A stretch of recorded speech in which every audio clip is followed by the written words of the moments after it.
All right, buddy. We are live. Welcome in. Latest episode of That SEC podcast brought to you by Twisted Tea and MyBookie.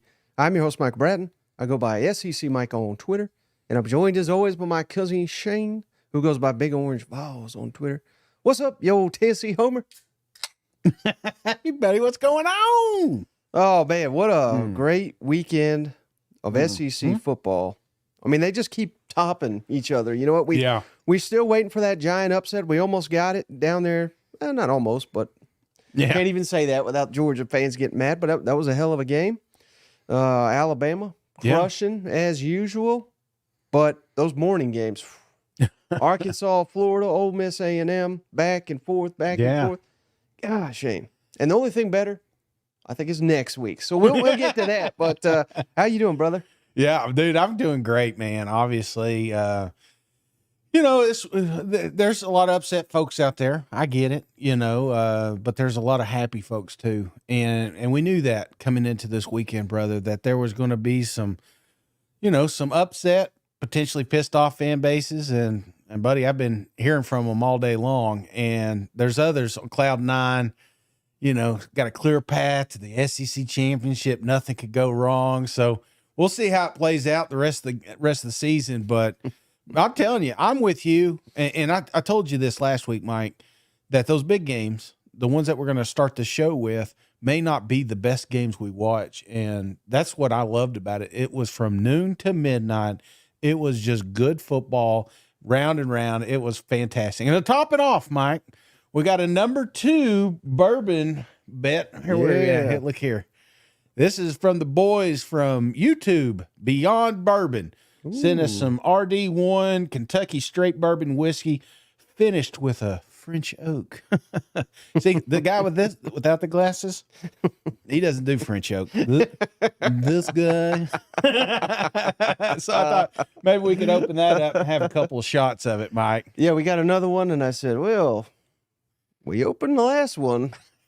We might as well open this one too. So we're going to do it up. We're going to do it right. But I mean, a lot of comments, Shane. Yeah. You bet on Jimbo. We'll get to that game in a minute. But how disappointed in yourself are you that you bet on damn Jimbo? Where are we at here? This camera? Yes, sir. Yeah. Here's the deal. Professor Shane, and we're going to get to that game too. But cheers it up, brother. Yes, absolutely. Let's get a wide shot of this. Thank you for being a man of your word here. Cheer. Yeah, there it is. I'll clean your sinuses out. Damn it, that is good. I like that. I love it. What Kentucky hug? Is that what they call it? Yeah, that Kentucky hug. No, I'll say this, brother. I'm a little disappointed, obviously. My Professor Shane did not strike this weekend. So I don't know. I'm in turmoil. I may be. It may just been a fugazi. This whole time I thought I turned the chapter. We're gonna win out here, and I wanted to do more good than harm, and I feel like I took a big step back last week. And it wasn't just the Mizzou, but there was the A&M. I bought back into the Jimbo.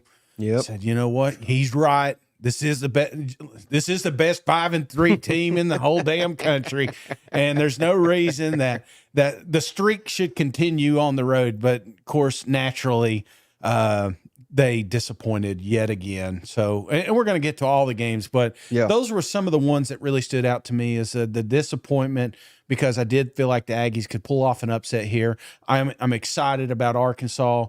I was one of the few that said they were going to go down there to the swamp and do something that they've never done, and that's get a victory. I love that. Tennessee Vols. Yep. But it came down the wire at the end of the game, at the end of the night, and Mizzou dropping that one. I know there's a lot of heartache fans, a lot of fans of the show, but they were right there, man. They were right there with them. How about this, Shane? Let's get into the games, but before we do, real quick, Hog Fan Thor. Yeah, it's a cool name. Who is a worse offensive coordinator, Dan Enos or Jimbo Fisher? Oh my gosh! I did want to ask you this, because you do those recaps, yeah. And one of the questions I want to ask, but it was too wordy, so I figured I'd wait till we got to the show. Mm-hmm. I'm going to give you 3 teams, Mike, and I want you to rank the worst offensive line from best to worst, okay, or worst to best, however you want to do this. But South Carolina, Arkansas, and Texas A&M, those 3 line of scrimmages have plagued these teams all year long. Arkansas, I mean, we're starting on a down, huh? What? I'm drinking bourbon. That's where you go, you know. I'll be telling you about my exes here in a minute, Mike. I mean, you got to go South Carolina, dead last. Dead last. I mean, they're bad. Yeah, and they're banged up. So I'll make an excuse for them. They're missing key players, so I think that's easy. But A&M ain't much better, brother. Yeah, and they're loaded with talent, and they got an offensive line coach that won national championships as an offensive line coach. He's been a head coach. There's no excuse for it to be this god awful. So A&M close second, and then Arkansas. Yeah, Arkansas pretty bad. And hell, even against Florida, they had many penalties. Yeah, gave up like 5 sacks. I think they were just, and again, this may be an excuse, but they were brought in for one system, and now they're doing something radically different. And I don't think they fit it at all. Yeah. And I think going back to a little bit more of what they're used to obviously paid huge dividends against the Gators. So I still got faith in them Hogs. You know what? Yeah, all right. I was just curious. Thank you. I've been thinking about that one for a while because I'm the exact same. I have the exact same rankings in my mind. Well, another one, Shane, that I know you and Mizzou Nation's also been thinking a lot about. Georgia, them dogs, Shane. They did it again, 30-21 over a red hot Missouri team in Athens. What a game, Shane! What a game! And sometimes I forget to do this, but I've remembered today. I'm giving out awards on this one. Okay. SEC Defensive Player of the Week. Any idea? Yeah, my big boy. Nazir Stackhouse. Come on, baby.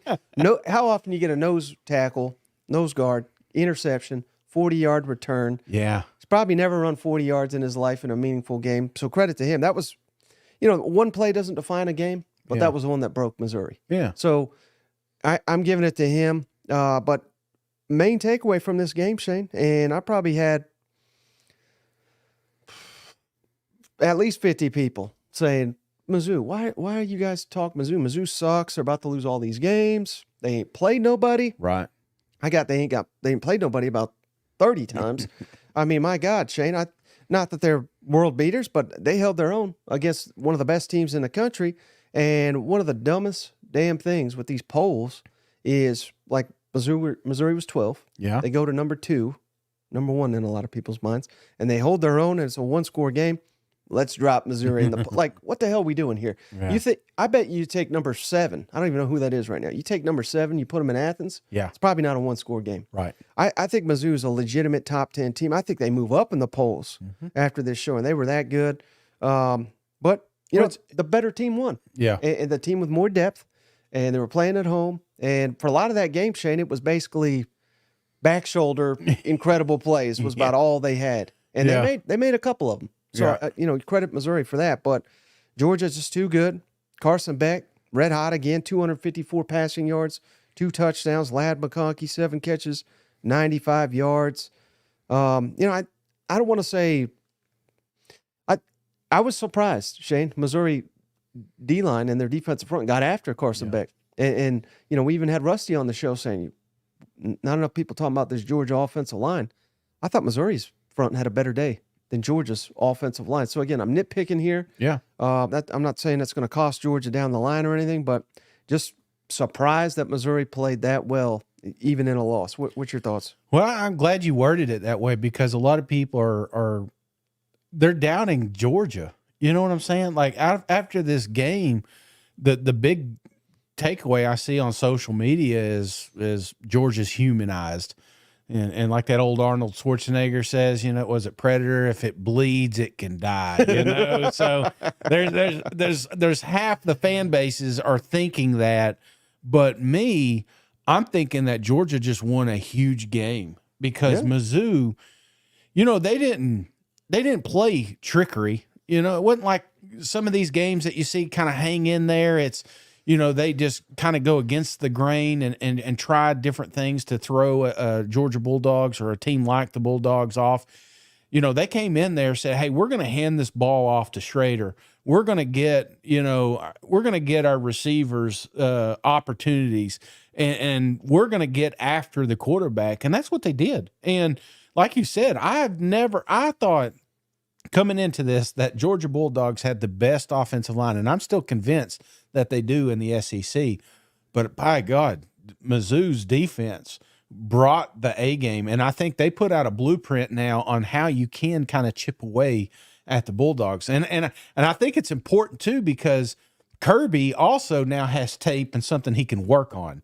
A lot of times, if you look at some of the games that Georgia's had this season, especially the close ones, it's a lot of self-inflicted wounds. Yeah. This one was weaknesses, and we've not seen that in a while. And I think, again, this is something, if Georgia's going to make that run for a third national championship, they got to go back to the film room and fix some problems that they had on that roster, because there's some other teams looking for an opportunity to knock off number one. And how about this, Shane? I'm throwing up the schedule now. Georgia, of course, they're undefeated. A lot of teams not even giving them a contest. Yeah. But it is interesting, and this is obviously something we talked about at length, but you beat Missouri 30-21 at home. Mm-hmm. Now you get, and we'll get to Ole Miss A&M, but you get a red-hot Ole Miss coming in, mm-hmm. and then at Tennessee. I mean, this schedule, I guess this is the way I'm trying to frame it, Shane. Missouri, Ole Miss at home, but then on the road at Tennessee, who's playing their best football too. Yep. Do you think that each one of these games is going to get progressively more difficult for the Dogs, or do you think Missouri just gave them their toughest regular season? That's a great question, Mike. And so I'm trying to figure out what is working and not working for Georgia. And there's, they're always going to be a balanced program, but some of the things that they felt weak on is some of the strength that Ole Miss has had lately and some of the strength that Tennessee's had lately. So I don't know if you could say progressively worse. I just think that the more film that's out there, the tougher it's going to get naturally, not to mention injuries. I mean, we had a serious injury there, and little things like that's going to pop up and become a problem. But to say it's I don't know. I mean, yeah, their star All-American linebacker, Dumas Johnson, he's out for the year now. That's what I'm saying. You know what I mean? Yeah. Brock Bowers still out. I know Rusty's optimistic. He can come back for Tennessee week, but that's pushing it. When he got that surgery, that was that timeline, 4 to 6 weeks. Tennessee, I think, is right in the middle of that. So maybe he is, but another good point by Rusty, if Georgia wins at Ole Miss or at home against Ole Miss, they'd lock up the East. Yeah. So not saying they don't want to win Tennessee, because you're still trying to win a national championship, but I don't know. Do you rush them? I would think you save them for the SEC championship. But that's not a call for me to make, but that's going to be big in that one. Well, how many times have you seen someone try to rush back from an injury like this and then take a huge step back and potentially end the season? Right. So I think you should sit them against Tennessee. Sorry, Georgia. I'm thinking about what's best for Brock here. Okay. I don't want to shit on either team, because I don't think Georgia lost that game or let Mizzou hang in there. And I don't think Mizzou got a Georgia that was overlooking them. This was just two great teams going at it back and forth, and the better team prevailed. Now, maybe a couple calls went Mizzou's way. Maybe we'd have a different story. But have you heard so much ref talk in your life, Mike, here in the last couple of weeks? I thought it was just Tennessee fans, but man, it's everywhere. No, it's all of them, Shade. And why do I always reference the red zone? That's where the game's decided these days. Georgia 5 for 5 in the red zone for 27 points on those 5 trips. Mizzou 3 for 3, but only 14. They had to settle for 2 field goals. And that's what decides games like this nowadays, because the game's wide open. People that talk about yards and all this, that's garbage. It's what you do in the scoring opportunity, and that's Georgia's elite. And remember, I pulled out that stat. They've not been elite in the red zone in defending touchdowns. Right. They were here, and that's the difference. Playing at home against Missouri, that's why they won the football game. So again, it was a hell of a game. I don't think it takes away anything from Missouri and what they've got. And I'm going to pull up their schedule here real quick, Shane. Again, they've sitting here with 2 losses. Mm-hmm. Tennessee at home, Florida at home, and at Arkansas. Again, we're going to be talking about that Tennessee game all week, but these are essentially all either toss-ups or you're going to be, as a Missouri, you're going to be favored in them. Yeah. So I think you go into all these games thinking you can win all and go 10-2. Yeah. This is a big week in that locker room, Mike, because there's going to be a natural letdown when you've been ruled out of, your ultimate goal was making an SEC championship. It was there. You had a shot and you fell short of that. Mm-hmm. You got to be careful. Everybody knows that this seems you don't want to see it spiral, and you can't because Tennessee, which we're going to get to here in a minute, is playing red hot, and they don't think they can lose to Mizzou. So there's you don't want to take your foot off the gas, if you will, because they still got a lot to play for. They could be in a New Year's Bowl, I would imagine, if they just keep playing their cards right. Yeah. All right. How about I hate to move on, but we do got one call. It's great. Again, call in line. Fantastic. They're getting better and better each week. Yeah, they really are. But we had a Georgia fan, believe it or not, he wanted to brag a little bit here. I love this one. This is a good one. How about them dogs? Professor Shane, I'm so glad you locked the dogs instead of Cousin Shane locking the dogs. M-I-Z you later. Go Dogs. Oh, well, you didn't quite get the spread right, but yeah, what he's obviously alluding to is Cousin Shane would just curse your team to lose outright. Absolutely. The spread be damned, it's like, so there is a difference. Professor Shane just, he lost. He didn't make any money, but he didn't, derail Georgia's streak of, 26 now, something ridiculous. So I guess someone's watching an NFL game. Yeah. I don't follow NFL since I started doing this, but he says, Cousin Shane, can you lock up them Bills real quick? I guess that's who's playing. I don't know. But all right, how about, lost the light, Shane. Damn, I knew it was a... All right, well, that's it, folks. We'll see you tomorrow. No. All right, the other game, Shane, everybody was dying to watch. Alabama beats them LSU Tigers 42-28 in a game that did not feature a ton of defense. Alabama had some defense, and that won them the football game, and some of it may have been illegal, but it's not illegal if they don't call it. You know what I mean? But, hey, another award here, Shane. All jokes aside, Jalen Milroe, SEC Offensive Player of the Week, outstanding 4 rushing touchdowns, Shane. Most rushing touchdowns. I believe that's the stat. I screwed it up last night as well, Shane, but I believe the entire Saban era. Yeah. Against Alabama, against LSU. They've not had the quarterbacks, all of them have not combined for, I think, 4 rushing touchdowns the entire time.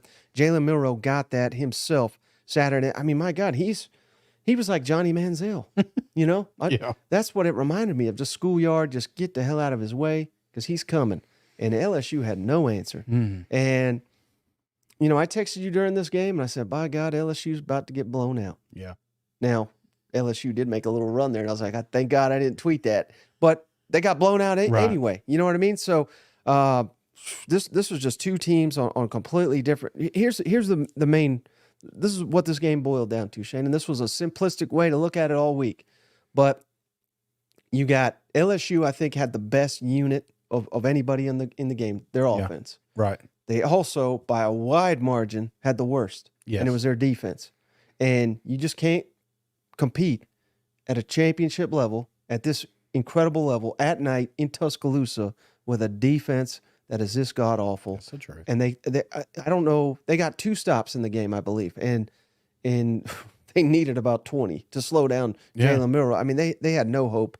Bama just dominated them. They really did. And, well, it was really, that old saying, that's quarterback versus quarterback. This was it, man. Yeah. I mean, both of them not only led in passing, but they led in rushing. It was quarterback 1 versus quarterback 1. And one thing, I'm going to get to LSU and the bad side for a second, but I want to lead with Jalen just the monumental step forwards this kid has taken from week one. I mean, he looked so damn lost during that Texas game. Mm-hmm. He looks like a seasoned veteran now, and he's pulling it when he needs to pull it. He's throwing it when he did make a couple of Jalen throws, I like to call them, but again, he quickly erases the mistakes he made with those damn legs. I mean, he was just unbelievable. This was a great game if you're Gary Daniels. This is a Danielson. If it's a great game if you're own stock and Target, but it was a bad game if you like defense, because neither one of them really showed any. I didn't see a lot of adjustments, and like you said, LSU may have the worst defense in the SEC, and that's I mean, you're in there with Vanderbilt, and it is that bad right now, brother. And they just needed something, a little spark, a little a turnover, like you said, and it just felt like there was no such thing. It was whoever held the ball last. Yeah. Unfortunately, Jaden got hit with the targeting or not targeting, whatever you want to call it. Rumors are he broke his jaw. I don't know if that's true or not. He was in concussion protocol, but once you removed him from this, there was no. I mean, I should have jumped on my bookie at that moment and finished the court, because there was no way that LSU was going to hang with Bama. No. And people are going to write Jaden Daniels off for the Heisman. That's stupid. Now, I get it. If he doesn't play anymore or whatever, he shouldn't win it because he's not out there. Yeah. But if anything, this showed you how valuable he is to LSU, because they're probably a 4 or 5 loss team without him. Yeah. He's that damn good. But yeah, to your point, no damn stops. Another key to the game, Alabama 11 of 14 on third downs. It's just awful. Neither team, Shane, got a stop in the red zone. There were 6 red zones split. Alabama 4, LSU 2, resulted in 6 touchdowns. So this was not great defense. And even at one point, Shane, right at the end of the first half, LSU had 61 seconds. And they went the length of the damn field, scored a touchdown. You know what I mean? Like, you can't sell me on Alabama played a great defensive game outside of knocking out the quarterback. I mean, that was a genius play. Yeah. I mean, even if you did get caught for targeting, it's like you just took out the bet. And I would venture to say same thing on Jalen. If he would have got banged up, that would have been the same thing. You talked about Daniels not being removed from Heisman. I think you should put Jalen up the list here, because the progress, and again, we're looking at an Alabama team that controls their own destiny and looks like potentially a Georgia-Alabama SEC championship if all goes the same. You know what I'm saying? There's a real shot here that Alabama may be back, and you wanted to decay them, Yeah, I didn't realize a dynasty was winning your division. Is that what we're doing, dynasties now? That's what dynasty? Winning championships, I would imagine, Oh, so what if they get hammered by Georgia in the SEC? Well, if happens, you know what I mean? Then is it still a dynasty? Yeah, no, not at that point. Of course not. Of course it's not. a good run. Right. They won. I guess LSU was a dynasty last year. They won the West, But, no, I mean, they are certainly improving, but. I like your outfit. You look like P.I. like Magnum. You remember that one? I'm trying to get to the bottom of why everybody likes Alabama, You detective. But we did a great call here, Shane. Yeah. Was it targeting? Everybody thought so, except Alabama. Hey, SEC Mike, Cousin Shane, it's your boy Bayou Bananas, Stephen Grady, LSU fan, go Tigers. It's just, they're running all over us like the Boston damn marathon, and there's no way we would have won the game because our defense can't stop anything. We got Helen Keller leading the 3 blind mice out on the field, and they can't make a tackle. But I just want to know why that wasn't targeting. Jaden Daniels' jaw is probably broken. He's probably out for the season. He was in the tent. It's the helmet underneath the chin. It's targeting. And just a small victory probably would have been better. I know we weren't going to win the game ever since the fourth quarter. Our defense can't stop them. I called in after the Ole Miss game too, and I'm just mad because we have one of the best offenses LSU has ever seen, the SEC has ever seen, and we're throwing it away with this subpar freaking Louisiana Monroe defense. It's ridiculous. Hope you guys have a good one. Go Tigers. That's how I was feeling on Saturday night. You know? I feel your pain, cuz. I feel your pain, man. I will agree. I agree. I believe it was targeting. And, but again, you know, at that point, I wasn't fully confident LSU was going to get back into that one either. You know? So here we have it then. It's more likely, I mean, Alabama has to lose to, I'll pull up their schedule here, but they have to lose at Kentucky and at Auburn. Two tough environments. Right. But what are the odds of either one's a loss, you know? And Georgia just has to win another game or Tennessee has to lose. And they obviously play each other. Right. So more than likely, I mean, probably a 98% chance. Alabama, Georgia in the SEC championship. I don't want to make the rest of the games irrelevant because you know we love every damn game here. But who would you favor right now? If they play in Atlanta, I mean, you can't sit here with a straight face and tell me you're favoring Alabama, are you? Well, I'm still trying to get over 98% because that gives Tennessee a chance. But that's a number. It just stands out to a Vol fan. Right now,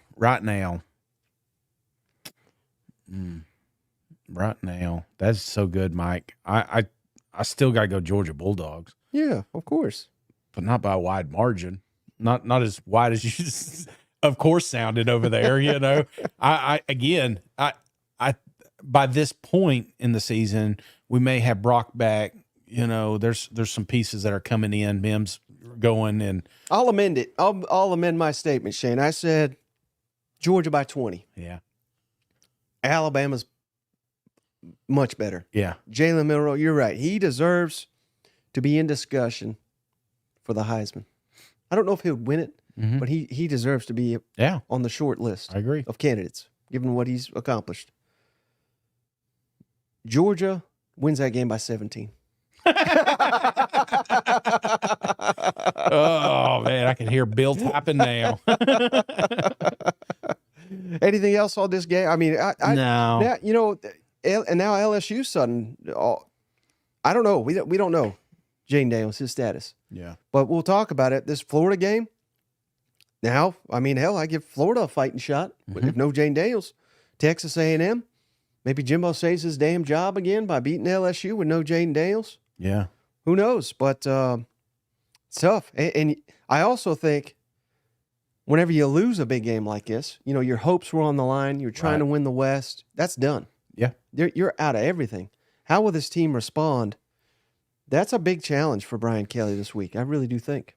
And rushing Daniels back. You know, why would you if you've got – I mean, I like Garrett. I think he'll be okay. But, yeah, I'm with you. Wins out of the sails a little bit. How does this team bounce back? How does it react? You know, if this season that early loss with FSU is a sign, I think we'll be fine. But again, there's more question marks coming from that team every single weekend, and just the lack of progression on that defensive side is just mind blowing. Because he's right, you know, Cuz was right. This is one of the best offenses in the country right now, and it's all for naught because you've got no ability to stop anybody on that side of the ball. Yeah, I mean, I'd be sick if I was an LSU fan. I would be too. Talking about being sick. How about the Aggies, Shane? They lose to Ole Miss 38-35. What a game, Shane. What a damn game. And there is some real bad blood in this one, Shane. You knew it with Kiffin and Jimbo, with all the conversation there. But, man, there was some real chippiness. I mean, we got nut shots, uppercuts. Yeah. Max Johnson was, fighting for his life out there. Jackson Dart got knocked out of this game for a little. Knocked out's a strong word, but he had to leave the field. He came right back. He's tough as hell. But I mean, these teams were going at it. You watch the game. I rewatched it this morning. I enjoyed it so much. They're pushing. They're shoving. There is no love loss here between these two. And this was a hell of a game, Shane. Yeah. Ole Miss jumped out to a 14-0 lead. A&M comes storming back. They had the lead late in the game. Damn near won it. Yeah. They had an opportunity late to win it. Missed a field goal as time expired, basically, to lose it. But, and we had the Kiffin. Man, he pulled out that Johnny Manziel. No one covered the receiver. He did the sleep signal for anybody that missed his pointing over at DJ Durkin. God, this was a hell of a game. You know what? Yeah. No, I think you're right. And this was not only a physical game, but like you said, a very, very emotional game. You could tell with the players on the field. You could tell with the fans leading up to this thing. These guys hate each other. These teams hate each other. Yeah. And we knew we were going to be in for a good showdown here. And ultimately it did. It came down to the wire. And, we thought, honestly, there for a second, I thought it was whoever had the ball last in this game, and which we typically say with a lot of Ole Miss games, it feels like. But, credit to Ole Miss to doing just enough to keep them away from that opportunity. Missing that field goal was huge, but again, this is a game that some can argue shouldn't have came down to a field goal attempt. There for a moment I thought A&M had a really shot to put this thing away, just like I thought Ole Miss had some shots in this game to put away. Nobody had the finishing move, if you will, and mistakes were made, Shane. Max Johnson especially, and again, I don't want to pile on him because he's coming in here in relief. Piled on all Saturday, Mike. I walked into that one, but that's the point, Shane. I mean, he's getting killed out there, so he's rushing things. And you screenshotted me the shot, his rough interception that he'd love to have back. First and goal, no need to go where he went with it, lobbed it up, and Ole Miss picked it off in the end zone. That was a backbreaker. Yeah, or it could have been. I mean, A&M still fought. And they still came back and had a lead. So that wasn't a backbreaker. But, you convert plays like that, that's how you win these games. Yeah. You lose them by throwing a damn interception. Right. And he almost threw one at the very end, but replay overturned it. You know what I mean? So that would have been that would have cost him the game as well. But I just can't get over, Shane. This is tempo versus talent. And once again, tempo won out with Lane Kiffin. But credit, here's the sad thing about Jimbo. I think he is realizing that his job's on the line, and he's adapting a little bit. Yeah. He's going for it more on fourth down. He's going under center and doing quarterback sneak. But the true sad part of that is he's been a damn head coach for over a decade. Yeah. Like, why is it now with your job on the line that you're doing these things? That had you done them week one and moving forward, I don't want to say undefeated, but hell, they'd probably have like one loss. Yeah. You know what I mean? There's not, aside from Miami, there's not one game they got their ass kicked in. They could have won all these games aside from Miami. And they should have won Miami too, by the way. But it's got to be devastating to be an A&M fan. It's got to be. It's got to be. And I think you're right. These close games, sometimes it's about the coaching, putting your guys in the right place and I feel for Max because if you watch, what he had, like 41 pass attempts, I would venture to say 31 of them are from his 42. Back foot, Yeah. You know what I'm saying? So even that interception I sent that because it was a clean pocket, but he's so used to being chased or a guy in his face, he was throwing off his back foot, and that's why it was such a terrible pass to begin with. So again, I can't blame the offensive line because, again, we know we've got a problem, but we're not giving our quarterback an opportunity. Arkansas has a terrible offensive line given the scheme, and we're going to get to them here in a minute, but they moved that pocket.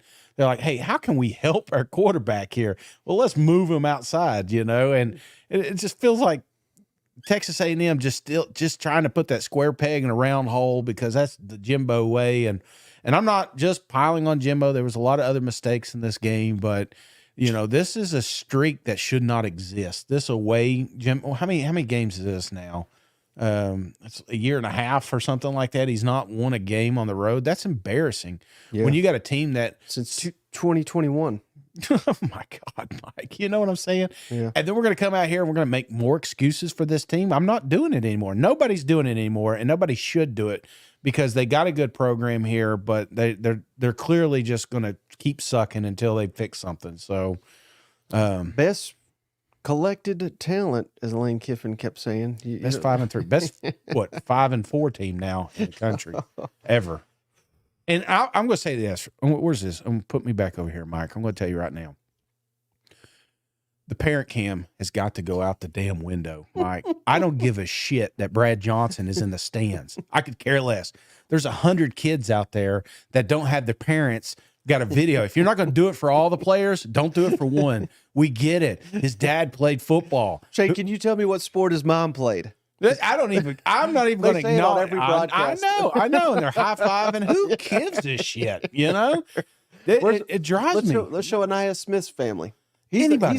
He's a game breaker, you know? Absolutely. Some of these kids got kids, you know? Show them. Show the little babies in the stand and say, look how proud their dad's doing, you know, or something like that. Right. I don't care, you know, how many muscle shirts Brad Johnson breaks out. No one gives a shit. All right, sorry. There's my. But his mom, she was a hell of a volleyball player. Yeah, a hell of great. a I cannot wait for the Johnsons to graduate. What's he going to do with no airtime, huh? I don't know, man. Oh, but hey, I should have mentioned Trey Harris. My God, Shane, 11 catches, 213 yards, a touchdown. He was a transfer from Louisiana Tech. Mm-hmm. Never heard of the guy till he got down here, and he was the guy that had 4 touchdowns in the opener. You're like, oh well, they're playing bullshit, you or whatever. But no, he's legit, and he was making some incredible catches. He's like a missing piece to make this offense to another level.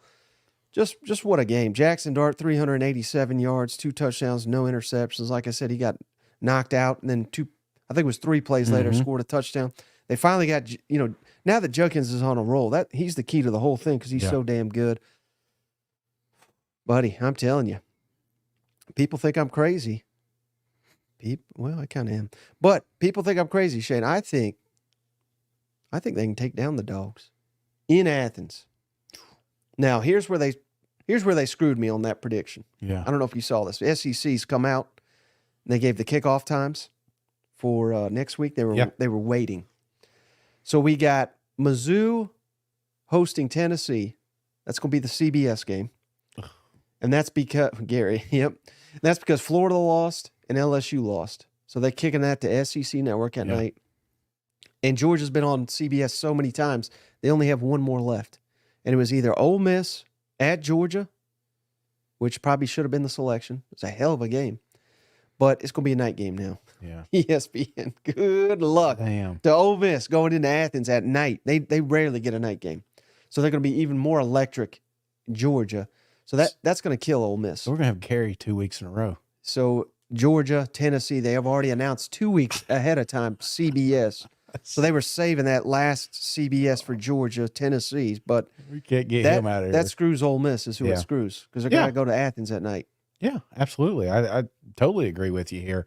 It sucks that it is that way because I'm with you. It should have been flip-flop. Tennessee and Mizzou's going to be a great game, but man, it would have been, this may help Tennessee, to be honest with you. You think? Yeah, and nobody wants to play at night. When you got your fans all day long tailgating, not that they're not going to be drunk at 3:30, but again, there's just something different about night games. I always love playing night games. It just feels like the stadium's just got a little extra juice in it, Yeah, right. Now we got to watch Georgia fight the shade for 30 minutes, Well, the time changed. I don't know if that helps or not, but. All right, how about this other one? I mean, the noon window was just elite, Shane. Yeah. And you called it, so credit to you. I didn't. Arkansas beats Florida 39-36 in overtime. I didn't have the guts to pick Arkansas. I picked Arkansas too many times, and they broke in my heart. But what a game, Shane. What a game. Came right out, first possession, scored a touch. It looked like a completely new offense. Now, they didn't do anything for about 5-6 possessions after that, but they were keyed up for that first possession. And they scored it on a defense. Got that turnover, I believe it was the first play Florida had. Right? So you go up 14-0, that right there, you have to win that game. Right. And they got it done. But credit Florida, Shane, because at halftime, I was watching the game right here with my dad, and it was tied. It was tied 17-all at halftime. I said, that's a win for Florida. Yeah. When you get in a 14-0 hole in 1 minute, 2 minutes of play, and you tie it at halftime, I had confidence that the Gators were going to close it out. Both defenses kind of fell apart there at the end. I think they just ran out of gas is what it was. offense is going back and forth. Cam Little nailed a long field goal to tie it up. Florida missed one that would have won the game at the end of regulation. And then the overtime was just KJ and Rocket doing what we thought they'd do all season long, dominating. KJ was flexing on dudes. Yeah. I've seen 20 missed tackles, not by me, but people have counted them up. It's 20 missed tackles by the Florida Gators in his defense. Arkansas dominated on the ground, 247 rushing yards to Florida 120, and that's sack adjusted. Arkansas's first win ever in Gainesville. What a game. Yeah. Saved Arkansas' season potentially and may have just completely torpedoed Florida and their hopes to go to a bowl game. What were your thoughts on this fantastic game? Oh, man. Like you said, completely electrified that locker room. You should have seen them after. There's videos floating around. If you haven't got to see it, man, these dudes are pumped. And that's what they needed. They needed six game losing streak. Go down to Gainesville. No one, except for Shane, thought you were going to win. And to be honest with you, you probably shouldn't have. You know, I really, like you said, Florida crawling back into this thing. They had opportunities to put it away. Credit their diehard special teams down there. This once given an opportunity though, and it was in overtime, and it was like I said, your players, get your players the ball. KJ Jefferson, Rocket Sanders. These two boys knew that they had 25 yards. Rocket hadn't played in like 5 weeks. And in overtime, it didn't matter. These boys were playing like times 10. You know, there was no way you're going to keep it. And in fact, when they had that holding penalty, it's like, oh, shit, here we go. This is the same old Arkansas. Stupid penalty at the end. And then all of a sudden, he gets that quarterback run and took down. I mean, it took several players to bring him down, just beast mode. So that's what I loved about it is just the heart. And you felt that right out of the gate, and you felt it at the end of the game. You know, Arkansas needed something internally, and they got something to fight for. Now they're looking at it's a long shot, but they got an opportunity to hit a bowl game here. And now Florida, you know, is caught holding the bag. You know, look at the teams you lost to. Teams that you could have penciled in an easy way. You should be bowl eligible now, and you're not. Your defense played soft as shit. I don't know what happened with them. It was like the third downs, they gave up like 2 45-yard, passes. What happened there? And the only reason I'm bringing that up is that defensive coordinator, they praised the shit out of him during that Tennessee game. And now it's like, well, put the camera back on, big boy. Let's see what's going on now. You know what I'm saying? Because this Florida Gator defense just all of a sudden imploded in that secondary. It's awful. And I forgot. I can't believe I forgot, Shane. I'm going to cheers this one up to our SEC Coach of the Week, Sam Pittman. He needed a win bad. You know, turn that damn jukebox up, man. That was a big one. Them boys are so damn happy. What's you got their schedule real quick? Arkansas. Yes, sir. I'm gonna pull it up now. But in credit to Sam Pittman making a tough call, firing an offensive coordinator midseason, making the switch. Kenny Guyan, shout out. He should be SEC Assistant Coach of the Week. So 3 games remaining, all at home. You have to win them all to go to a bowl. Auburn, that's a split there, but you get them at home. FIU, got to win it, should win it by a wide margin, and then the toughest one of all, Missouri. But we said this before, and this is no disrespect to Mizzou. We're the number 1 Mizzou SEC show out there, so I'm not trying to shit on it. And they own Arkansas. Yeah. We have to call it like it is. This is not even a rivalry because Arkansas can't make it a rivalry because Mizzou's owned them. But I can't remember where we leaned on this, but Mizzou at home or at Florida? What was the tougher one? I think we said at Florida. Yeah. And it's just because it's on the road. You've had 6 losses in a row. Just had to fire a damn assistant. Right. I mean, so much going against you. So I'm not guaranteeing that they make a bowl, but I love their chances now. I really do. Where are you at with that? Yeah, I do too. It's momentum, man. It's momentum. And winning the way they did in the fashion they did gave these guys, it gave them confidence. And I think that's what they've lacked. In fact, they lacked it with Dan Enos. I believe that he was afraid to open up this playbook because he didn't want to give them opportunity because he was afraid that they were going to make mistakes. What do you got to lose? And they went and did it, Yeah, there were some drives that were god-awful. I mean, there were still some bad plays, but when the shit got real, Arkansas found a way to win. And I posted this. I mean, they're half kidding, but I don't not really. On the Arkansas Reddit, they said, "Can KJ and Rocket sue Dan Enos for hurting their draft stock?" And I don't know this for a fact, so this is complete speculation. Yeah. So nobody should run with this. But I thought Rocket Sanders. There was talk he was shutting it down. Mm-hmm. He was rehabbing. He's going to the NFL. Yeah. You fire Dan Enos, what happens? He suits his ass up, and not only does he suit up, Shane, 100 and something yards here, 103 yards. Big time player, 2 catches, 14 yards. Big time performance when they needed him after being unavailable for over a month. I mean, I don't know that that's Dan Enos related, but you kind of 1 + 1 usually equals 2. You know what I mean? So I don't think the players were buying into Dan Enos, obviously, and I think Sam Pittman was wise enough to see that, and I think it could be the play that or the decision. Hell, it not only saved the season, but it could save his job and save the direction of Arkansas football. Because they got a hell of a defensive coordinator hire. Yeah. And he's hired great coordinators before. And if he can do it again.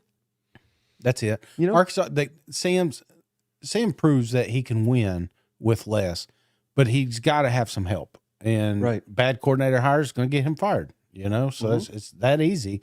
And it damn near got close this year. If they give him an opportunity to continue, he better make a home run hire, And I'm not saying Kenny G can't get it done, but I don't know if he is the future there. Speaking of getting fired, I'm throwing up Florida's schedule here. They're not going to fire Billy. No. He's got a $32 million buyout. But they have to win to make a bowl game. Here's their remaining schedule, Shane. At LSU, which may be down there starting quarterback, so maybe that's your opportunity. At Missouri, who's coming off the Georgia loss. They got Tennessee. Who knows? Maybe they're deflated. I don't know. And then Florida State, which is undefeated. Top, I think they're 4 in the country. I mean, that's your schedule. You got to find a win. And if you don't, Shane, you're going to be, remember we said you'll get Vanderbilt. We thought they lost, but they lose to South Carolina. And if they lose 6 straight, you got to fire them, we said. Yeah. Well, they beat South Carolina. So if they lose 5 straight, again, I'm not saying you fire him, but that is going to be one hell of a offseason, Shane, in Gainesville with 5 straight losses. And, next season, 11 Power 5 opponents with your hopes, I guess, rest on they're bringing in a 5-star quarterback. Hopefully he can come in and be lights out. But if he's not, I mean, I said it on the emergency or late night show, whatever, like we're building the 25. And that's pathetic because this is the Florida Gators. Patience, Mike. You know what I mean? Like, not everybody can be Josh Heupel. I get it. But Josh Heupel came into Tennessee, and can you imagine if when he got there, he said, 5 years down the line, we're going to be awesome. They would have ran his ass out already, Right. There's no none of this. There's no 5 years. And I don't know. I mean, I think I don't know what we do here, Shane. Because I don't think, and here's the problem, Shane. I don't know if you heard this, Shane, but so obviously they wear the black, right? And that was stupid because it was a day game. You should wear those at night. But here's the backstory, Shane. They decided in the offseason we're gonna wear these black uniforms because Billy Napier's done it at Louisiana, and it's to honor the military, which I 100% support. But because he's so set in his ways and meticulous, this has got to be done in the offseason when Tennessee can break out black jerseys in the middle of the year. Georgia's done it. LSU, hell, they've worn 4 or 5 different jerseys. Right. But all these teams, they switch their jerseys on a week notice. It's not that big. Hell, Ole Miss just did it this week. But with Billy, it had to be this black uniform. We got to set the date, 9 months in advance, whatever it was. And, we didn't live up to expectations, neither did Arkansas. So we got a noon game. And it may have killed them. Maybe that's why. I'm not blaming the jerseys, but it certainly didn't help the defense. It didn't look like it. It looked like they were completely out of gas. And when you are so meticulous that you got to have this bullshit uniforms planned out 9 months in advance, yet you can't field a competent special teams where you're getting PATs or not getting snapped. You got 10 players on a crucial special teams play. And hell, Shane, late in the game, when they're driving for the game-winning field goal, they're running the entire special teams out there. Graham Mertz trying to spike the ball. Nobody knows what in the hell's going on. He is focusing on the wrong damn things. with all this bullshit. Yeah. And I think it's going to cost him his job because I don't think he ever wins at Florida. I really don't. Not if this shit continues. Well, 2025 is looking pretty good, Mark. We just got to get a little age under him. That's what I'm saying. No, I mean, Georgia might have won 5 national championships in a row by then. Again, well, yeah, but again, we're on 2 different trajectories here. You know what I'm saying? Obviously, everyone's hanging their hat on this recruiting class, and they got this hope, this dream. Shane, that's what losers do. I know. Losers say, "Look at the recruits that I'm bringing in." No winning coach sit here and says, "Look at." I know we're not getting it done, but these recruits are awesome. Well, he's coming out talking about patience. About the fans. Why aren't they patient? I wish we could play that damn clip. It kind of pisses me off, and I'm not even a Florida Gator fan. Right. You know what I'm saying? Because I'm right there with you. There's some dudes on this team. There's some playmakers. You're seeing Wilson step up. ETN had a couple of big plays. I think Mertz, when given an opportunity, is a very, very good quarterback. They had shots to take this game, but they don't. They take their foot off the gas. They make stupid, like you said, stupid mistakes. And like I referenced being meticulous in picking uniforms, but not meticulous in picking a special teams coach. That should drive everybody bonkers. They have no special teams coach. That's what I'm saying. They got none. Well, they got black jerseys that they picked 9 months ago. Couldn't we pick a coach 9 months ago? I thought they had 100 coaches down there. Ain't nobody good at special teams. So I don't think so. Oh man, I'm right there with you. And Florida Gator fans should be pissed off because they should already be bowl eligible, and they're not. And I want to ask you this final question on Arkansas, Florida, Mike. Did Arkansas win this game, or did Florida lose it? I think Arkansas won it. Yeah. You love Sam Pittman. Oh, Gas says Billy Napier should manage one of Saban's car dealerships. And someone else, I don't know how to say his name, Cooper Belted, said that mustache made Mike a heel. Well, we got some call. I keep forgetting to get to the calls here, Shane. This guy, and I edited his call because there was a lot of F-bombs in this one, but it was great. Called from a wedding. He's as mad as I am about Billy Napier. Cousin Shane, Cousin Mike, this is Mike Raleigh, Gator fan here. Currently sitting at my wedding reception having an absolute meltdown over that fucking shit show that Billy Napier just coached. You're up 23-20, and all you need to do is kick an extra point, and you go for 2. What the hell was that? Get this man the fuck out of here. He is worse than Will Muschamp, Jim McElwain, Dan Mullen. He's worse than all these jokers. This dude is a fucking clown. We just lost to Arkansas. Fucking Arkansas. What the fuck is going on here? Sorry for all the language. Love the show. Urban Meyer, the swamp is still open. If you'd like to come back, please, I'll send you some money. All right, see you guys.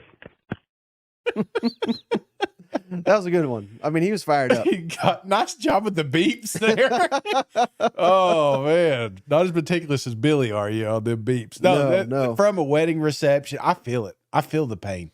And then we got one more. Arkansas, are they bowl bound? We'll tackle it after this. Hey, this is Jake from Arkansas, and I'm just calling in to ask a quick question. With Danny Enos now gone and with Kenny Guyton taking over the offense, I'm thinking that this team can make a turnaround, make a bowl game, save some recruits maybe. Who knows? But I just wanted to hear your guys' takes on this. Florida's a good program, not the greatest, but it's still a really great win for us, first time winning Gainesville. So yeah, what do you think? Bye. Everybody's making fun of the beeps because I tried. I'm not an editor here, but so let's tackle that question on a scale of 1 to 10, Shane. And I'm gonna throw up our Arkansas schedule one more time for the audience here. Scale of 1 being least, 10 being 100% confident. Maybe should we do 1 out of 10 or 1 out of 100? I'm kind of confusing myself. It don't matter. Yeah. 1 out of 10. Does Arkansas make a bowl game? Here's who they have to play. They have to win every one of these. Auburn at home, FIU at home, Mizzou at home. Scale of 1 out of 10. How confident are you that Arkansas makes a bowl? 6. Mizzou's on the schedule. If Mizzou wasn't on the schedule, which has owned you, I would be higher, but I could see a scenario they beat Auburn. I could obviously see them beating FIU. Mizzou is going to be the tough one. Where's my camera? See you later, because Arkansas is going. Give me a 9. Give me a 9. I think they do it. Okay. Because here's the way I look at it, Shane, and maybe I'm dead wrong, but Mizzou's got some tough ass games coming up. Yeah. Just lost to Georgia, Tennessee, must win. I don't know how tough Florida is, but that's a battle. I mean that is always a competitive series. If they drop a couple of those, I don't know. I think they'll be hurting going into this one. You know what I mean? So I don't know. I like Sam Pittman. I like Arkansas to make a bowl game. I really do. Oh, but hey, moving on. I almost forgot to do this, Shane. MyBookie. Head on over to mybookie.ag today for these outstanding predictions. Fade the professor. He's back on the losing streak. If you go over to mybookie.ag today, put in that promo code THATSEC. That's THATSEC. They're willing to give you a $200 instant cash bonus today over at mybookie.ag today with that promo code THATSEC. And Shane, they're already calling for you. Lock Georgia. Lock Mizzou. I mean, they're dying to know who to fade next week over at mybookie.ag because you might have to ditch them glasses, Shane, because I don't think they're helping. I pulled a Florida Gator, and I went out. I whooped South Carolina only to get our ass kicked the last 2 weeks. So yeah, I'm back in the loser column, and it sucks, but it's the way it's going to be. So if you have fade me all year long, absolutely, you're probably loaded. You'd be sending us some fine bourbon. All right, Shane, moving on here. Another SEC battle. Kentucky, Mississippi State, 24-3. Them Wildcats get back on the winning track after 3 consecutive losses. Will Rogers out, Woody Marks out, and soon to be Zach Arnett out. I mean, my God, what are we doing here, Shane? This is just dreadful. And every second that this continues, Shane, I mean, 145 passing yards. We used to have that in a quarter. Yeah. Under Mike Leach. You know what I mean? We can't run the ball. 73. I thought we were going to be defense and running the ball under Zach Arnett. We're neither. Yeah. We can't play a lick of defense. Devin Leary's heating up. I mean, this is sad. But Mississippi State, I know they get disrespected, Shane, but they are one of the proudest football programs in the SEC. People always overlook them. And they're fans, we always pick a 7th, always pick a 7th. That's not true, but that's the mentality they have. Yeah. And as long as Zach Arnett's there, I'm picking them damn 7th. You know what I mean? Because they can't do anything right, and I feel bad for them. I don't think this is not Mississippi State that I know. No, and the sad thing is, Mike, they said, what'd they say, 40,000 people showed up, 50,000, if that. Somebody was fluffing some numbers there. It was not a true home field advantage for Mississippi State here, and it never felt. Even though Kentucky, I'm not going to say they had a pretty game because they didn't. There was a lot of crazy. I mean, it was not entertaining. It was not a fun game to watch, and it felt like Kentucky was not going to lose at all. Though, I never said, oh well, if Mississippi State plays their cards right. It's like, nah, Wright's going to screw this up. Kentucky's defense they're going to make him play here. And that's what they kept doing.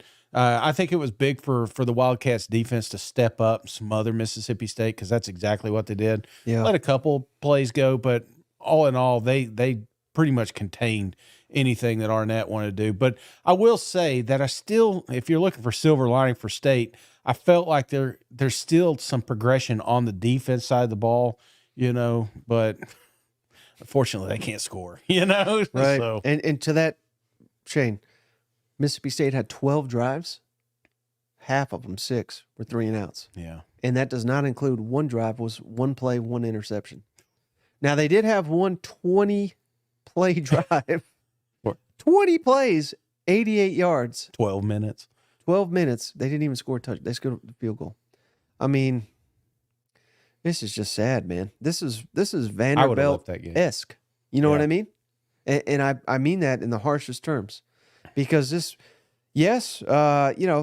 tough situation inherited, and talent is clearly an issue with Mississippi State right now, but it ain't as bad as what they're showing. They should be doing better than 24-3 to Kentucky that had lost 3 games in a row and is far from an elite team. I mean, this isn't acceptable if you were playing Georgia. Right.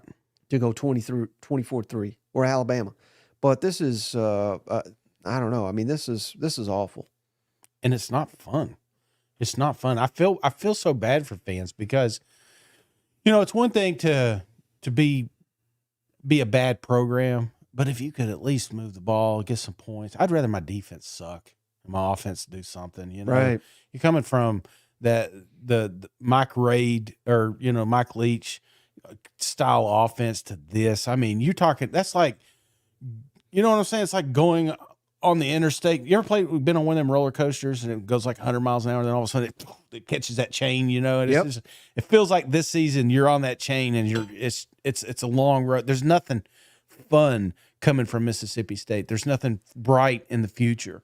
And that's why I hate to say it, but Arnett's days are numbered, and we're going to keep saying that week after week until it actually happens. But everybody can see, boosters alike, that for them to get back on that path, they got to change. They're going to have to change something. This was never meant to be permanent. I don't think so, and it was one of those, well, shit, let's try to keep this class together. And obviously it was a tough situation. Yeah. But this was not built to be forever. This was a stopgap till our next guy. And that's where we're going to be. We're going to be searching for a new coach here soon. Now, how about Kentucky, though, Shane? Let's focus on them. They got Bama coming to town. Mm-hmm. And in the second half, they had 6 possessions. Yeah. 4 of them were 3 and outs. One of them was a turnover on downs. And then another one was a 12-play, 72-yard field goal drive. So not much better. But, I mean, a win's a win on the road, a place you haven't won in over a decade, that you play there every other year. Did you see anything, some momentum perhaps that we can carry over to Alabama? They're ahead. We'll get to the lines in a minute.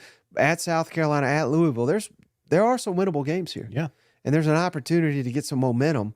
But what's your thoughts on Kentucky in this one?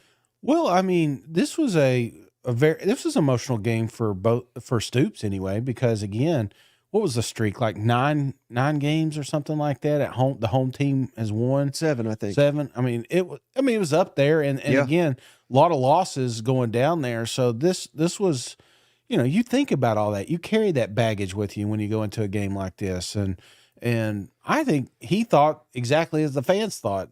We ain't gonna lose this damn thing, so let's just keep handing it off to Ray, and let's, if we got to punt it, we'll punt. That's all right. Our defense is going to stop this team, And I felt like that was the recipe. Like, they didn't care that Mississippi State went on a 12-minute 3-point drive. Do it every week or every game, or we'll get a couple touchdowns to take it to the house. That's what this one felt like. So, again, I'm not shitting on Kentucky and the progress, because I still think they woke up last week with Tennessee. They took a big step. Leary still had some great throws in this game. I feel like the chemistry is really coming together. We got new receivers emerging now. It's not just the same 2. So I love that. And that's why when we go into some of these tougher matchups, we're going to have a little bit more of a balanced attack. And Kentucky looked, for all points, I thought they did good. They just get the win. Well, speaking of doing well, Shane, how about them Auburn Tigers? Another win. Yeah. This one on the road at Vanderbilt, 31-15. This was the Jarquiz Hunter show, Shane. Shit. 19 carries, 183 yards, 2 touchdowns. He had I believe it was 120 yards, something like that, after 3 carries. Just dominant. 67-yard long run. Peyton Thorne, one throw he'd love to get back. He threw a pick 6 on like the 3-yard line. But this game was not even nearly as close as the score indicated. Vanderbilt's just awful. And, Auburn went on the road and took care of business, racking up win here that they desperately needed 2 in a row here, Shane. Now they get at Arkansas and New Mexico State, 2 very winnable games before the Iron Bowl. Are we coming around to, it's taken a little bit longer than we wanted, but hey, the offense is showing signs of life. Yeah. Seems like they figured things out, at least who to roll with here. Defense, back-to-back games, you've not allowed 20 points. Thoughts on the Auburn Tigers, Shane? Getting another road win and a step closer, only one win away. And again, they got New Mexico State coming up to make a bowl game. And I think that was kind of the goal of year one under Hugh Freeze. I thought this is exactly what you want from an Auburn team. In fact, the most impressive thing from this game was the fandom. I mean, it was a home field advantage for Auburn. You know what I'm saying? I want to say that it was 80-20. Maybe that was the stat or something like that. I mean, they're doing their war chants back and forth like they own the damn place. So they're ready. Auburn's hungry. They're ready to win. Like you said, they didn't really have to do too much in this one. But again, Auburn's defense is probably like one of the unsung storylines right now. That, you know, you're looking at Vanderbilt's 15 points. One, like you said, did come. How frustrating is that? You're pitching a shutout, and then all of a sudden your quarterback just gift wraps a pick six. And in fact, the only other score that Vandy had was off a special teams return to. I mean, they only had to go 50 yards. So, right. No credit to this Auburn defense for just suffocating Vanderbilt. And this isn't the only team they've done that with. This is a championship defense. You know, it's just we got to get some life out of the offense, and we're starting to get that with the running game.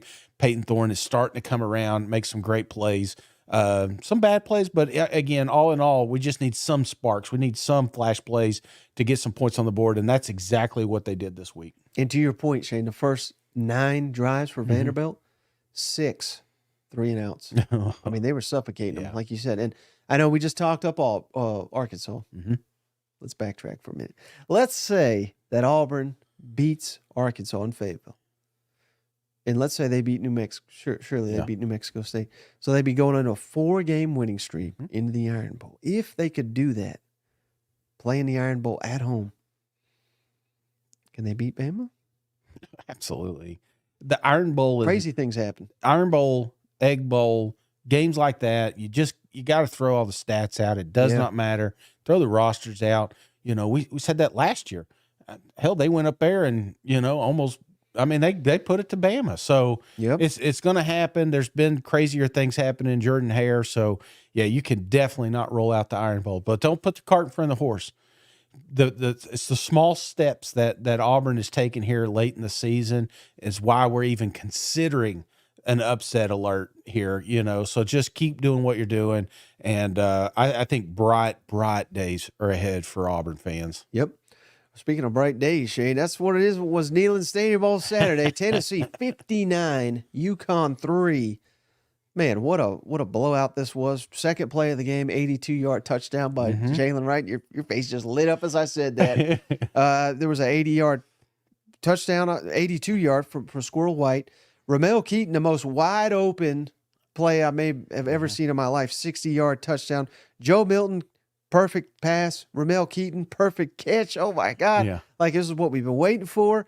This is the Tennessee we thought we were getting. Yes, it was against UConn, so we're not crowning them. But they also scored 3 defensive touchdowns. That's a school record for Tennessee. Completely dominated. And, again, this was another one I was watching with my dad, and I said, you know, this is – again, I realize this is a different era, and we don't want to think back to these other loser coaches at Tennessee, but these loser coaches, they didn't have games like this. No. This is, you know, you take care of your business. Yep. Beat the hell out of these teams you're supposed to beat. Joe Milton's playing better and better and better each week, and I get it.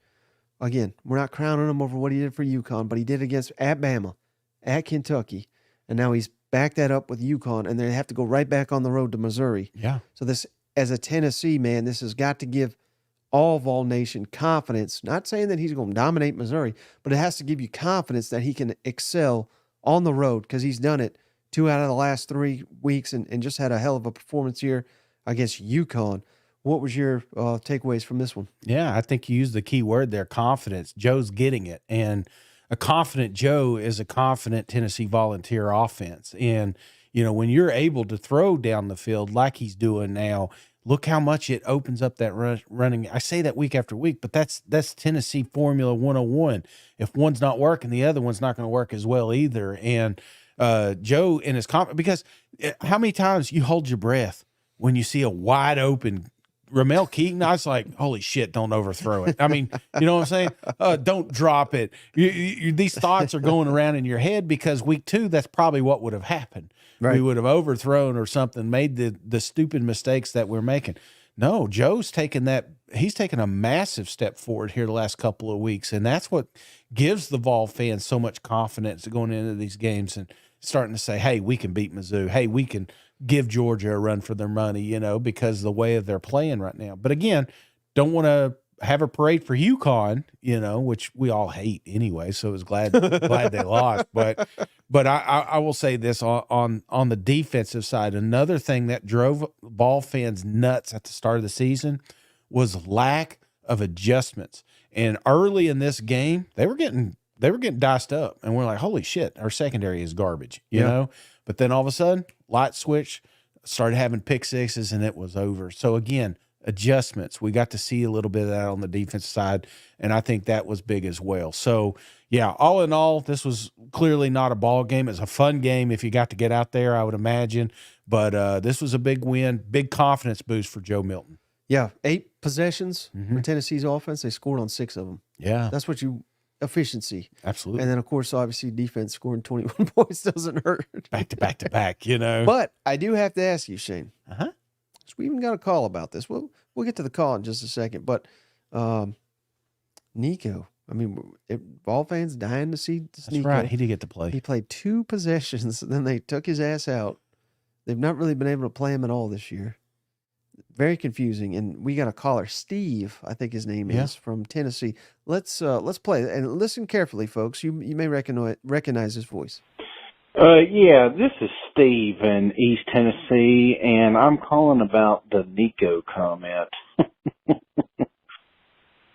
I think we're going undefeated next year. I mean, he's elusive as a cat. He throws dimes out there. Looks like Joe Montana. Brother, I'm watching Georgia here, and I don't know if they're going to win this game, lose this game. It doesn't matter because there's a new streak starting as soon as Nico takes that snap for the first time. I'm almost glad Coach is hiding him from us. 2 drives, that's all I needed. Go Vols. Well, I don't know who Steve is, Shay, but I would imagine he's just a handsome devil. Sounds like a good-looking fella, for sure. Yeah. Well, what was your thoughts on that? I mean, my God, why? Clearly, they're hiding him. They're hiding him. What are they doing? I'm telling you what they're doing. Joe Milton is an emotional basket case. All right? I'm calling it like I see it. I feel like we've got to give him confidence, you know? And you know how you rattle confidence? By putting someone else out there that's doing better than you. And I'm not saying Nico's always going to do better than Joe because that's not the case. He's very young and he's going to make mistakes, you know. But again, I feel like that was the situation. And then in Heupel's mind, it's like, hey, let's don't give him too much. Let's get him some playing time. But let's don't get this fan base too damn excited because, by God, Mike, it was 2 drives, but I was excited because just the pocket awareness. And I'm not crowning the kid. I'm not saying that we got a quarterback controversy here, but they have any Vol fan that watched that had the warm fuzzies inside because that's what we need to truly take Heupel's offense to the next level like Hendon Hooker did. Yeah. All right, final game to break down here, Shane. South Carolina wins 38-28 over Jacksonville State, but boy, that final score is deceiving, brother. It was neck and neck. I mean, it was 14 all. It was 21 all, I believe. And then at Jacksonville State, 28-21. I mean, this was back and forth, back and forth. And, again, if you didn't watch, you think, well, this 10-point win. It is what it is. Well, they needed a pick 6 at the end to get it. And Jacksonville State had the ball in the red zone. Damn near won this football game, For sure. Shane. We have got real issues. I mean, Spencer, we'll give him credit. He played a good game. He had damn near 400 yards, 399 yards.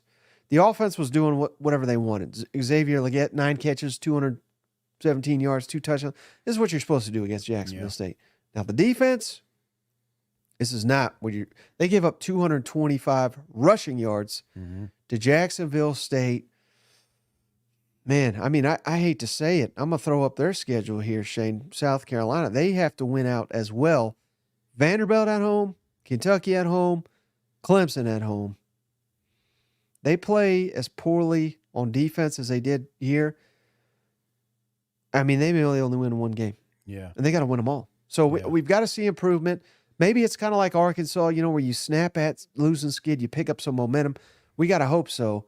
But this was, we were a play away from basically not calling for Shane Beamer's job, but putting him on the hot seat, I think. Mm-hmm.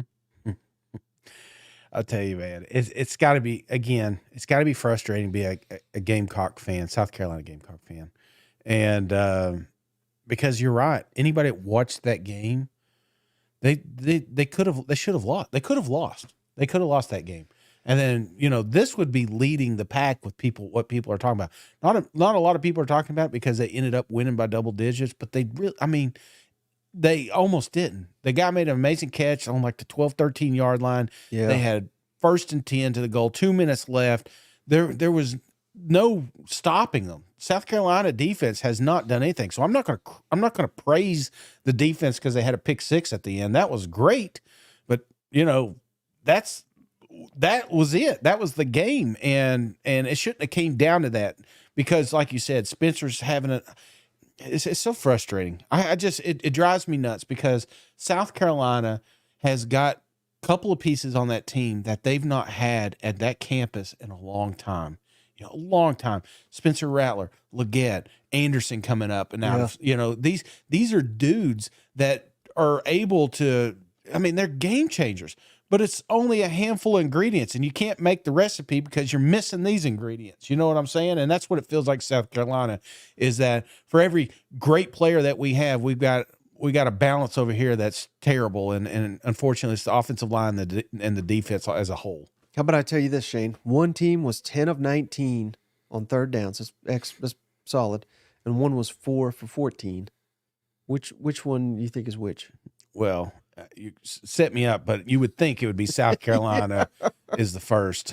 No. Jax State. Yeah. And South Carolina, my God. This is. But it's like a lost season. You won the game, so I'm not trying to jump on them, but it's. This felt like a loss.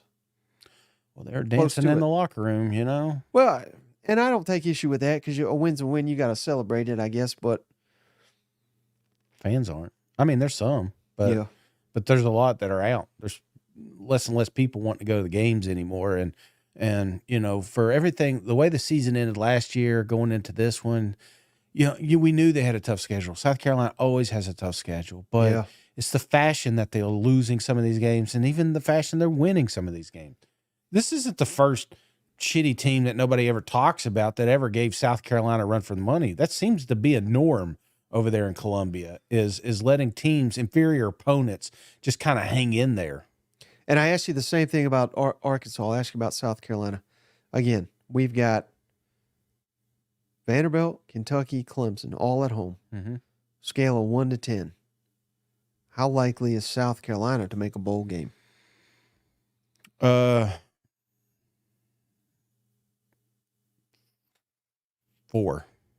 I think that's right. Because they got the offense. Yeah. The offense will keep them in all these games. And here's the thing about defense. Their defense has never been great under Beamer, but what's missing is forcing turnovers. They've not been doing it. If they can force turnovers, that's the key. They're playing all at home. You need these fans to will you to victory. But, man, you're right. Like, that was a game that went down on the wire. Yeah. And half the damn stadium was gone. It's awful. You know They're what I mean? tired of it. They're tired of it, and rightfully so. Jacksonville State. That's not a game. I don't care. They're 7-2. They don't have an SEC schedule. You put them in SEC, they'd be a 1-win team right now. Yeah. That's how I felt that this matchup was. They had a projection at the start of this game. Because they got to win. They got to win. They can't lollygag around here, but there was an 80% chance to win this game. Vanderbilt's 85%, and then you got Clemson right around the corner, which I think it was like 30 or 20 or something like that. They're not getting any respect in that one. And so here you got an 80% opponent coming down the wire and need a freaking miracle for a pick six to win it. So I don't want to shit on South Carolina because they got enough right now. They got enough on their plate. But again, we're squandering some serious talent up there, and I hate that for them. Yeah. All right, Shane, last thing, get to the opening lines. But before we do, because I was making a case to someone earlier today. I mean, this schedule is elite, man. We've got Ole Miss, top 10. Yeah. At Georgia. Obviously top 10. But Georgia wins the East if they win. A lot on the line. I think Ole Miss takes a massive step to the playoff if they win. So everything's on the line, I think. Tennessee at Missouri. Both of them right now top 12, or excuse me, top 17. But that may flip-flop. But still, number 2 in the East on the line at worst for the winner. It's a hell of a matchup. Florida at LSU. Normally, that's a little lopsided, but I don't think Jane Daniels plays. Yeah. So that makes that game interesting. Alabama at Kentucky. Alabama locks up the West with a win. Kentucky, that's Mark Stoops' signature win if he wins. There's a lot on the line there. Vanderbilt at South Carolina. Must win for Beamer. Otherwise, these questions are going to ramp up big time. Auburn at Arkansas. They both need it to take that step closer to a bowl. Hugh Freeze won with Liberty at Arkansas last year. So there's a little, I don't want to say bad blood, but it feels like Sam Pittman's got to win this to make up for that, And then finally, Mississippi State A&M.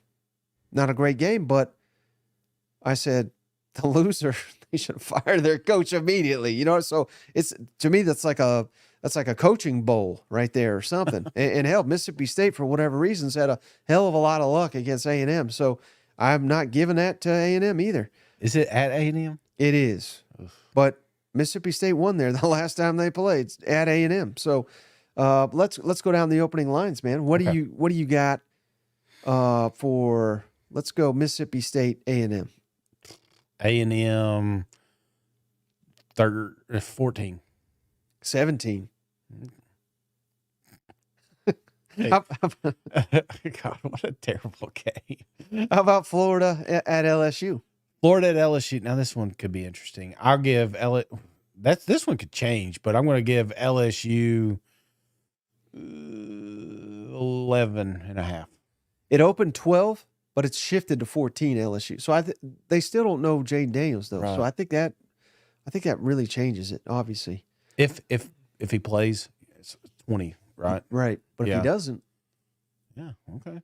Florida needs it. Auburn at Arkansas. Auburn, Arkansas. Auburn at Arkansas. Ooh, even. Arkansas by 3. Okay. How about Tennessee at Ole Miss? Tennessee at Ole Miss? Or sorry, at Missouri. Yeah. Tennessee at Missouri. Well, if it's at Ole Miss, I'd say Tennessee 28. But since it's at Mizzou, I'd probably give Mizzou 2, 3. It opened Mizzou -1, but it has already flipped, Shane. Tennessee 2. Oh, okay. So money came in, obviously, Tennessee. How about Vanderbilt? Wait till I put my lock in. How about Vanderbilt at South Carolina? South Carolina 7. 15. Oh, okay. Maybe. All right, and then 2 big games here for the division titles, perhaps. Alabama at Kentucky? Alabama 18. It opened 10. Ooh. But it has shifted to 11.5. But that's not a big shift. Yeah. How about Ole Miss at Georgia? Georgia 8. Opened 10, and it's moved to 11. So just interesting that lines are already moving this late in the season. And that much, too. Right. So Somebody's putting some heavy money out there. Man, we got some. I'm telling you, every one of these games has got implications. Yeah. This is going to be an all SEC, balls to the wall weekend. Separation Saturday. Like our 8-1. But yeah, I can't wait for these games. You know what? Hell no, I can't, man. If this week was any sign of next week, Again, you can't leave the couch. Nobody get married, cuz. You hear that? Any closing thoughts as we get out here? No, man. Great weekend. Keep up with the YouTube channel. If you're not there now, what are you doing? What are you doing with your lives? Get on there, subscribe. A lot of people are wondering where these sweet-ass koozies are coming from. It's simple. Subscribe to YouTube. Get on there to the Spotify, Apple Pod, do your 5-star review, take screenshots and email it to thatsecpodcast@gmail.com. And this man right here will take it from there. Yep. Now we got a couple more coming out this week. So if you're still waiting, they're on their way, I promise. Absolutely. But I appreciate you, buddy. I appreciate each and every one of you for hanging out, especially those on the live show. We really do appreciate it. Oh, one last thing. Yes, Beyond Bourbon. Check them out on YouTube. They got they go through all the fine bourbons. Awesome show. Thank you for sending that. That's 2 out of 5. So I appreciate all those Kentucky fans. I know I got one on the way. Butch is sending his, so I should be getting it. You got a couple coming. Yeah. Some of them like to wait, though. I like it. I like it. Can't drink it all in one day. Yeah. I'm going to try, though. But I appreciate you, buddy. We'll catch you on the next one. All right. See you guys. Go Vols.